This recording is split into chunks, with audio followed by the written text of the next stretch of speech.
Welcome to the Daily Bark video. We are filming this for February 28th, 2020. I hope you enjoy what we have planned. So one of the topics we wanted to discuss is modern day technology. A new thing that's come out on Amazon is the Echo Ring. It's a ring that you can talk to and turn your lights on. You can make calls on it. It's kind of just like a smartwatch, but it's a smart ring. That literally blows my mind. It's crazy. That is crazy because I would think like you would, be used to like having to just like Alexa and then like all of a sudden you have her with you all the time. Yeah, Alexa's with you. She knows where you're at. That's terrifying. It's the government. That's pretty It's the government. No, it's like Jarvis. You can be Iron Man. Yes. Oh yeah, like the Yeah. glasses. They do have We the have so glasses much- too. They have the glasses. I want the Google glasses. came out with the Oh glasses. yeah. Yeah, you can have Edith. Yes. I mean, what? Yes. There was something that it was like another thing that like with glasses, it was like VR glasses, but you could see stuff and you would have your calendar set up. Was it, I think Google, I'm not sure if it was Google. who It did might that. have been Google. But like Google you can Glasses. see your calendar in like certain areas and you can see like your Oh list of things to do will be on that wall or something. Yeah, it'll you can see it in your screen, Yeah. but it's not there in real life, but it's Yeah. just a pair of glasses. It's Yeah. not like you have the the But you normal can still VR. see everything. That's That's so it would crazy. be AR, yeah. Yeah, augmented reality. Technology is insane. We had a sneak peek at the new Samsung that's coming out, and it's not looking great. It's foldable, so you can fold it, but they put it on this machine that literally its entire purpose of the machine is to fold the phone back and forth and see how many folds it takes before right. or the spring will wear out. And the report said that it only was a year's worth of folds, so you'd have to replace your phone every year. And That's good for Samsung, but not for the Well, I mean, not for everyone else, because that's going to be people a buy a new heck phone of a every lot of year money. anyways. yeah. well I didn't. with iPhones you can trade your phone in, but with Samsung it's different. You can't do that. Oh, I didn't know that. I don't use Samsung. Well, yeah, I have a Samsung with Verizon. After a year, you can't trade your phone in. You have to make sure you pay it all off before you trade it in and get an upgrade. And that phone, the newest Samsung was $1,300, I think. So the newest one that's going to come out with the foldable one is going to be more than that, and they're going to have to replace it every year to get a new one. But what's the purpose of the folding in the first place? It's more compact for you to put in your pockets, and it allows you to keep your device anywhere. I mean, phones these days are humongous. Having that fully in half is a good way for portability. And I mean, even if it doesn't work, this just allows them to upgrade and progress this kind of technology, make it cool. I think it's hilarious because, in the retro times, they had like the giant block phones, and now we're like, phones are so giant. Really, they were like huge. And then we had the cell phones that like flipped. Yeah, And flip then now dinosaurs. we're having more like clothes. Like History is repeating itself. it is. Basically. In different ways. Okay, so February is a month that celebrates many things. One of those things is Black History Month, and we're going to talk about that today. So Black History Month came around in 1915. That was a long time ago, but originally it was called Negro Appreciation Week. That's what it was. And then in the 70s, it turned into Black History Month. When was it called Negro Appreciation Week? From 1915 to 1970, I believe 73, and then it was changed.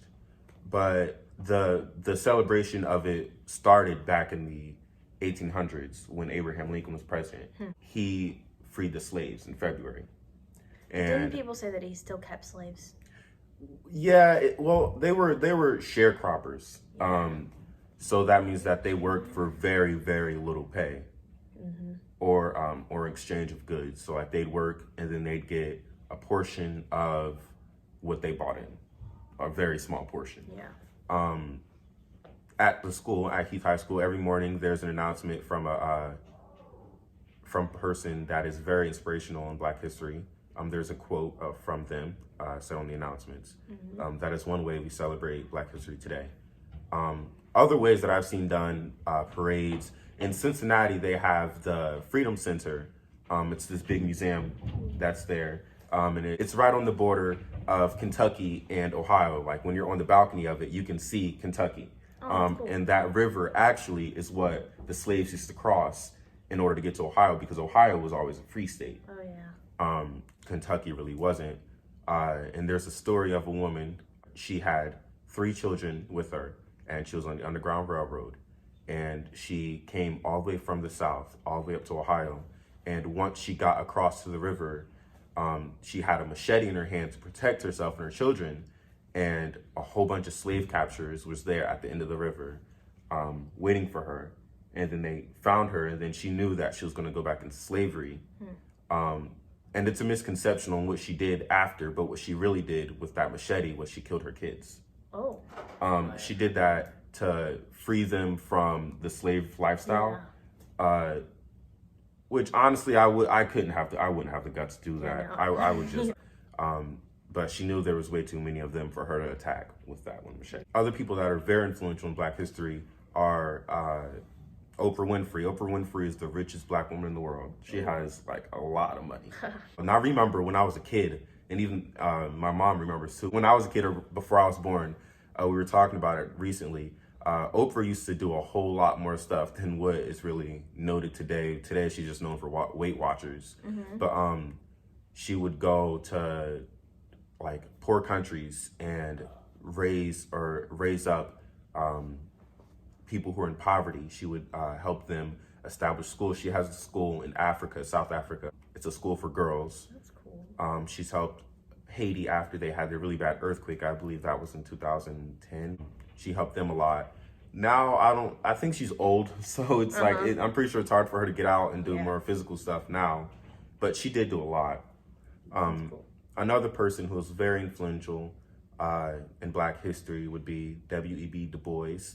He was a civil rights activist, not for us though, but in Africa after World War I. The European powers were controlling a lot of Africa in those days. He was leading the Muslim Brotherhood movement. Oh, yeah. And yeah, they did a lot. They were forceful. They were really forceful.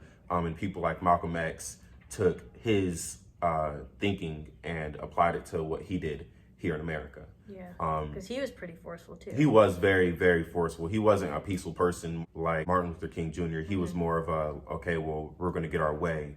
And if we don't get our way, then we're gonna like be angry. And we're gonna do some stuff about it. Yeah, he did accomplish a lot, but I think that his thinking, his methods was a little skewed. Him and Malcolm X had very similar ideals.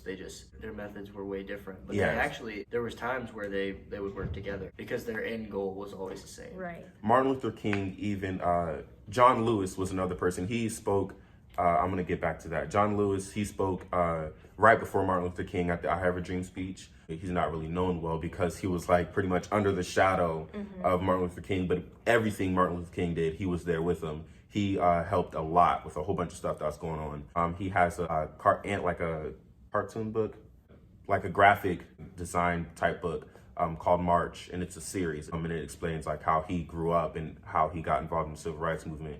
But John Lewis, even in that book, talks about how Martin Luther King would talk bad about the ideas and the methods that Malcolm X used. But they did work together for sure, because they all had the same end goal. Yeah. And then once President Kennedy was assassinated, the new president came in, there was a lot of stuff that they all worked together. And actually, President Kennedy is a big person in Black History Month as well, because although he may not be Black, he is someone who helped Black history be what it is. Right. And that's pretty important. There's many ways you can celebrate today, whether that just be researching someone, reading a book. There's many ways to celebrate Black History Month. Or just not being racist. Oh yeah, that's good too. There's many ways. So, Star Wars. So recently, Star Wars has a boom in popularity with The Mandalorian, which has already been announced to be renewed for a second season in October. And I love that they're going into greater detail of what's not really shown in the movies as of late, and going into detail on the actual galaxy that has been developed in books, TV shows, movies. I just can't wait for the second season to start. I really enjoyed the first one. I just think it was too short. I mean, it's kind of a risk for them. I mean, there are no characters that anybody knows in the series, so it's a risk. So, speaking of TV shows, All you Clone Wars fans out there. February 21st. That's the date. That's the date. It's already going to pass by the time this is out, but that's the date. that the last season comes out, and anyone who's seen the Clone Wars knows that is probably one of the best It's gonna be forms of Star Wars. it's gonna be last final season. Better be great. Better. Oh, it will. It's got the Siege of Mandalore, which if you Mandalorians with the Mandalorian hint talking about the Siege of Mandalore, and now we're actually going to get to see it, the story play out, especially with the return of characters like Ahsoka. It was so cool. It was awesome. She's so cool. I actually remember watching a YouTube video that was doing an interview on the voice actor for Darth Maul. He said that Ray Parks, the guy who does the movements and is the live action version of Darth Maul, he's doing the motion capture. So it'll be him moving and doing all the actions. It's going to be sweet. I just can't wait to see how they're gonna connect this long cartoon series into the live action movie. It came out back in 2005 from just the second, third movies. Yeah, so this last season is gonna go directly into Revenge of the Sith. Right into like, it. there's stuff that happens in Revenge of the Sith will happen in this season. Are you thinking like around towards the end of it is when the Chancellor gets captured? Here's my prediction. I think the last 4 episodes or 5 episodes will be the last arc, the Siege of Mandalore. The first 2 episodes of that arc is gonna have like Anakin and Obi-Wan in it, and then they're gonna get called off in the middle of the battle to go save Chancellor Palpatine. And that's when episode bridges off towards episode 3. Yeah, and the episode 3 will happen in the same time as the Clone Wars episodes. That's so cool. And we'll get to see Order 66 happen for Ahsoka. And we'll also get to see Darth Maul during it. Now, we can move on to the main event. Yeah, the best thing that's ever probably happened in Star Wars history. It's the Obi-Wan series. Oh my god. Obi-Wan Kenobi. Featuring Ewan McGregor. Obi-Wan. Really Kenobi. excited for it. There's been a lot of stuff that's happened recently with it, like it being delayed. Unfortunately. It's kind of scary. Not gonna lie. But it's gonna happen. If the script is good and their writing is quality, like The Mandalorian, it should be great. So on to the next topic we have, sports. So unfortunately, most of us already know of this unfortunate event that happened with Kobe Bryant and his daughter, Gigi. Their unfortunate death, the helicopter accident. You could really make the argument that through the history of any sport throughout the years that Kobe Bryant's death could be the most influential death of all time. But at the end of the day, you know, they spread a lot of light around for a lot of people. You know, he was very influential to everyone, even if they weren't a fan. He played an impact on the majority of people's lives. Another thing is, for all the NBA fans out there, Adam Silver, the league commissioner, renamed the MVP All-Star Award to the Kobe Bryant Award. So that's just kind of something I thought was pretty cool. Special and cool. Also, on the topic of basketball, it's been a big year for Heath. 22-0, first undefeated regular season since the 1983-1984 season. We're not the winningest team in Heath history yet. I think 24 is the most wins overall in school history. But we're pretty darn close. Go Dogs. Absolutely, go Dogs. So big game coming up. Be February 29th at home against Granville. It's going to be a packed house. It's going to be electric. So it's going to take a lot of support from you guys. It's going to take a lot of hard work from us. But the goal is to just take it one game at a time and keep playing hard. We better get so many students there. We have to go up to the next level to continue that student session going up. Go to the game. That's what he's saying. Support your school. NBC4 actually came and talked to the basketball team at the beginning of the week and interviewed a lot of us and did a story about us. We're one of the only teams in Ohio we were the only team in Central Ohio that went the full season undefeated. And they did a story about us, and Nate Langley, a senior on the basketball team, his dad was actually a senior on the '84 team. There's a picture hanging up in the trophy case of of Nate's dad's team picture, 20-0, and now there's going to be a picture of us. It's like a legacy sort of. Yeah. History's repeating itself. Yeah. How about swim? It was a good season. Everyone progressed amazingly, and our last meet was Wednesday, the 12th of February. 12th of February, 2020. For all you people watching in like 2075. Yeah, I was talking about folding phones. You guys are gonna have like Thing that pieces he of those the pieces thing of that he glass wanted, that you can just paper- touch, and then they'll have the like a paper screen on thin. them. We got a bunch of swimmers to district, so that's good. Everybody swam great there. Swam their best we've ever swam.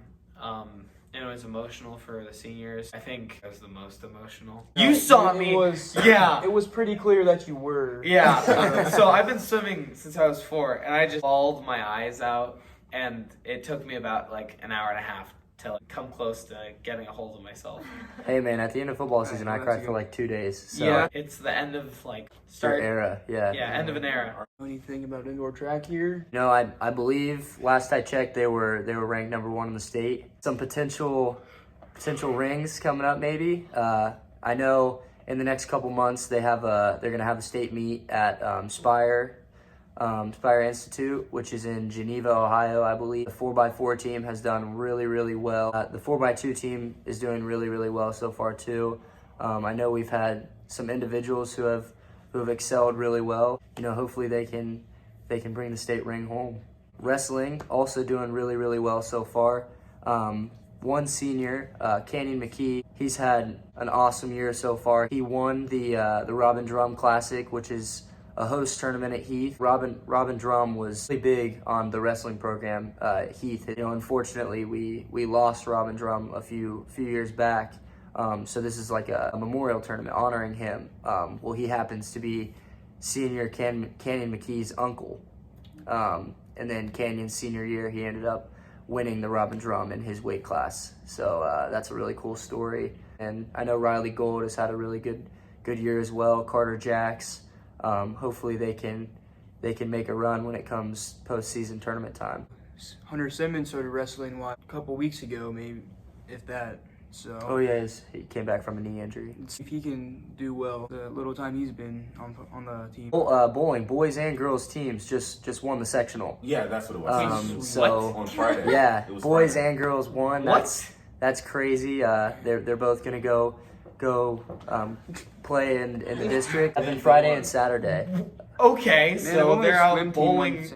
Hopefully we can get them to keep working. I'm pretty sure that they've absolutely dominated in every match that they've been at. Now on to my most favorite part of the year. Baseball season starting. It starts the 23rd, so next Monday from the way they were recording this. So looking forward to that. It should be a really big year for softball as well. They had a good year last year and they were young. You know, a lot of players coming back. It's been a really big year in all sports so far for Heath. You know, the fall was really successful. Obviously cross country did really, really well. Football had a really good season. Football doing better than it has past couple. Yeah, So that's pretty good. volleyball, soccer both had really good seasons. Boys won one game. Well, they got better. The winter obviously has done really well, and hopefully the spring can follow up and finish out a good year. Thank you for watching the Daily Bark video. Hope you enjoyed. Please send us feedback for us to improve on what we've created and help us pick new topics so that we can make this a more enjoyable experience for you. And Go Dogs. Go Dogs. Go Dogs. Daily Bark. We're gonna start at the 30-second mark. Or we can just start now. And Or we can wait for the 30-second mark. So many good bloopers that we can put in the credits. Right? Okay. So, yeah, bloopers. Go. Welcome to the Daily Bark video. It's gonna be great. Hey. This is good. Okay, we're gonna go 45 seconds. All right, we're gonna do this at the 15-minute mark. Second. 15-minute mark. We're gonna stay here for 15 minutes. We're gonna, I mean 15 minutes. Just dead stare at So, Start when you're ready. yeah, okay, so I'm gonna give it about 5 seconds and I'm gonna start talking. Wait, actually, no, I think that. Wait, Yeah, Baby Yoda's real? Yeah. I thought that was just a meme. Well, like- I didn't think that. The Star Wars line up with the Marvel? No. world? Not even close. No. The I closest, think I'll have to the watch closest one to of them. Earth is Naboo.